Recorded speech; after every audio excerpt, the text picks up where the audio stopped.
Hi my friend, in this video we're going to be making Ravey tech house drums inspired by Tony Romera and STEPPA song Dance to the Music. And we're going to find out if we can do this in under 15 minutes using the 80-20 rule of tech house drums.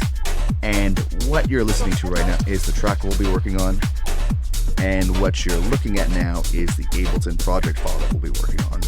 In particular, we're going to be focusing on this drum group right here, and we're going to be slowly soloing each one of these tracks, building it up in the order that I actually originally created this, so that you can follow along when you're doing your own drum workflow. All in all, these drums did take me about 15 to 20 minutes to recreate because I was doing it against a reference track, as you can see right here. And this entire song, if we zoom out, took me about 5 hours to complete.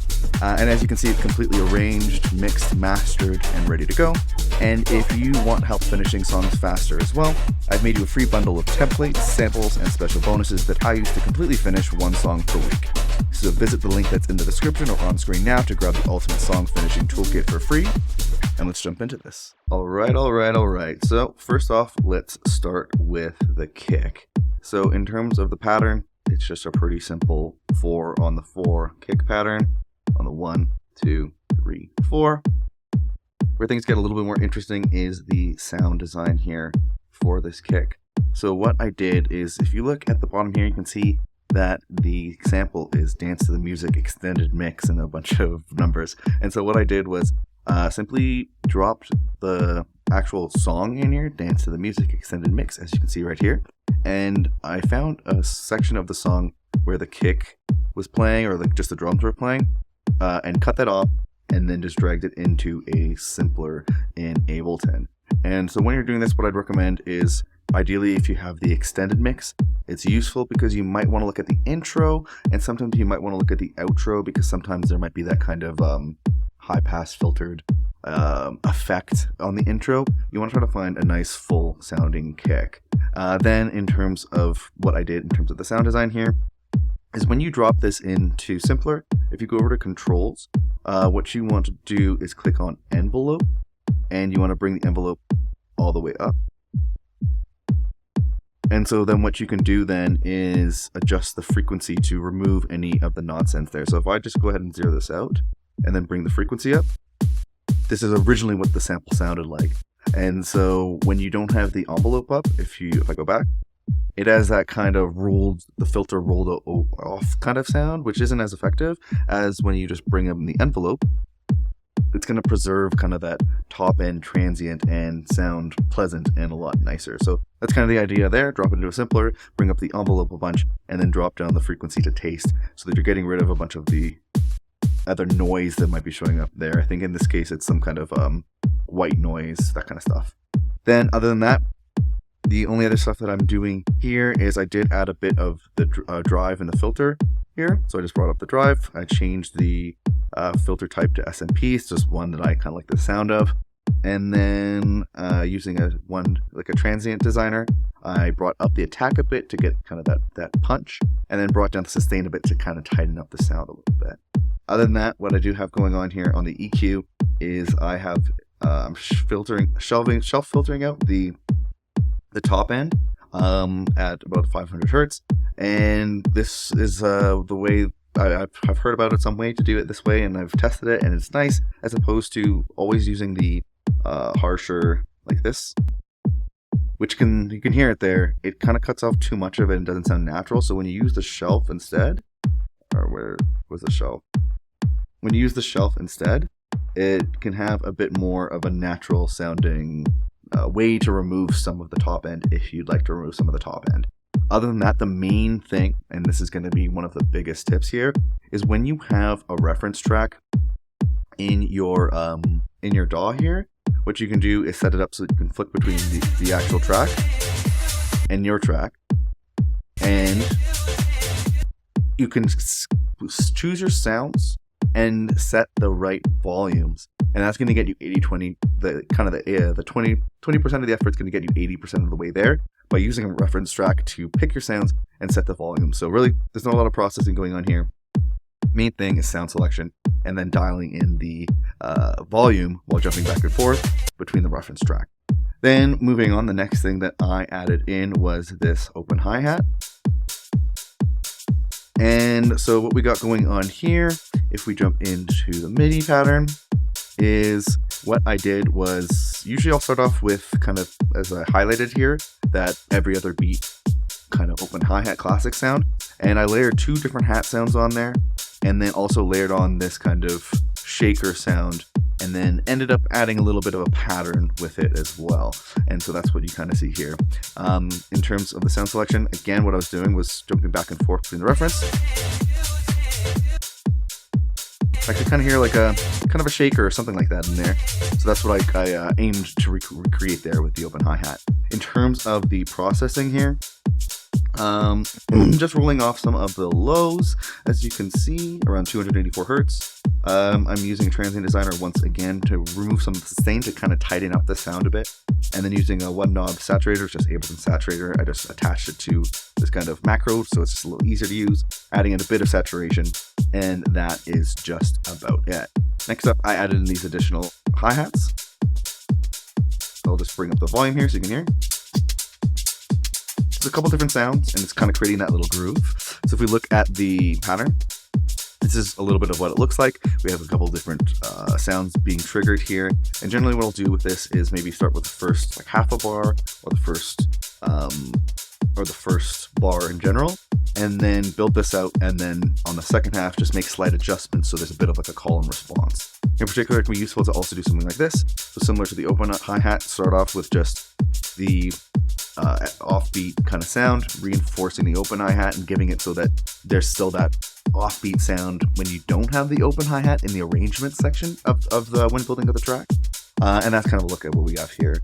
Again, kind of just jumping back and forth, trying to get that shuffle and choose the right sounds. I think in this part, this is kind of where I started to take into my own direction so I could slowly start building out my own track. In terms of the sound design, we're removing a bunch of the lows, shelving out a little bit of the highs, tightening it up a little bit by removing some of the sustain with the transient designer, and then also again adding in a bit of saturation, filling out the sound a bit with 1 knob saturation. The next thing I added in was the snare. And if we have a look at the MIDI, it's just on the 2-4-2-4, classic kind of placement for a snare. In terms of the sound design, again, and with everything, is flicking back and forth and listening to the snare.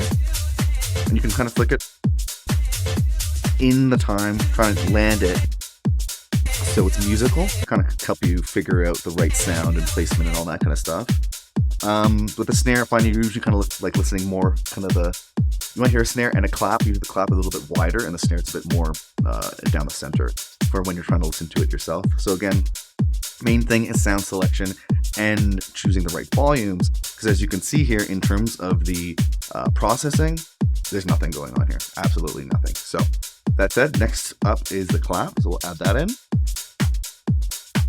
And you can hear there, it's kind of adding a little more of the high end and a little bit of width. And so flicking back and forth.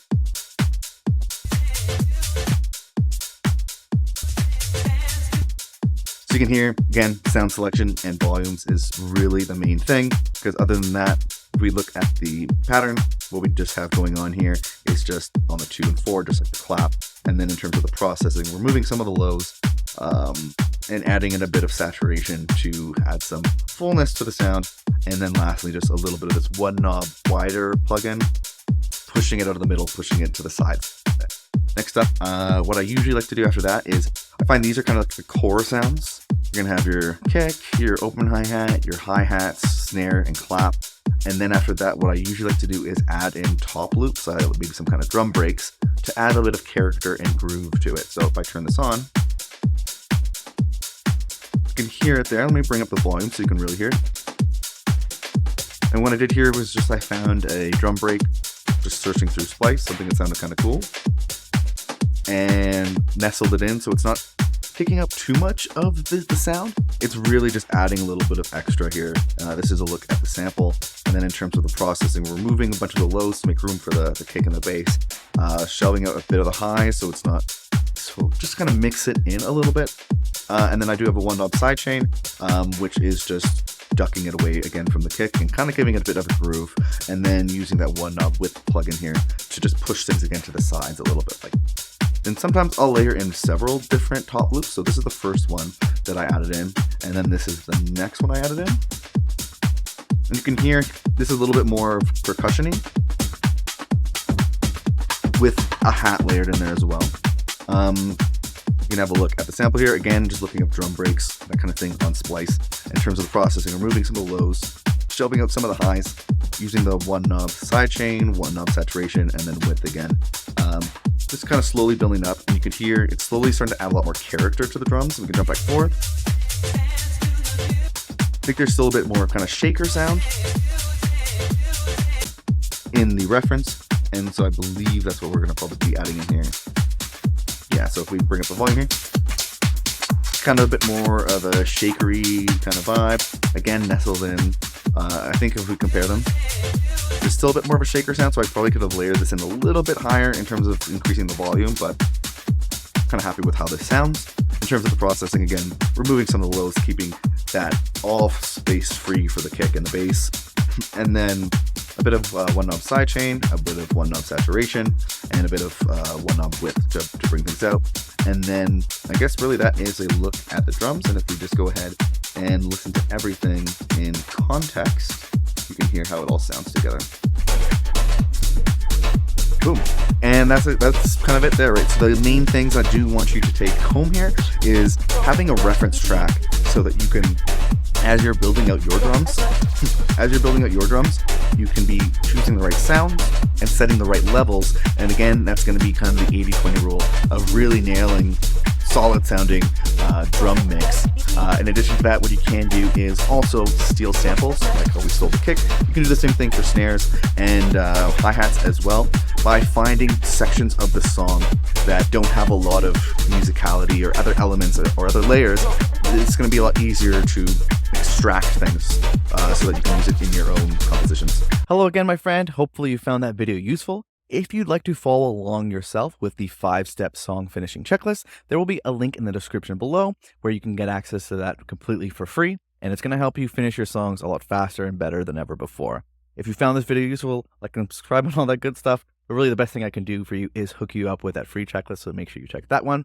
Other than that, I'll see you in the next video, my friend. Have a good one.